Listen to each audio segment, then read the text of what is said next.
জাহান্নাম তার চেয়ে অনেক অনেক অনেক বেশি কঠিন।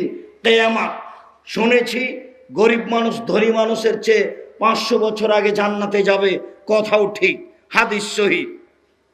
রাসূল সাল্লাল্লাহু আলাইহি ওয়াসাল্লাম বলেছেন, একটা মানুষ যদি জোর করে জমি দখল করে, এখন তো পূর্বাচলে আপনাদের আশেপাশে এক জমি 10 বার বিক্রি করছে, বনে বিক্রি করেছে, আমার ভাই বিক্রি করছে, মনে করছে মগের মূল্য।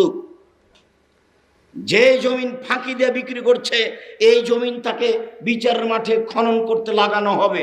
খনন করতে করতে খুঁড়তে খুঁড়তে যেদিন 7 জমিনের নিচে যাবে, সেদিন জমিনটা তার কাঁধের উপরে তুলে দেওয়া হবে। তারপরে বলা হবে, তুমি এখন হাঁটো। কত দিন বিচার হবে সেটা আল্লাহ ভালো জানে।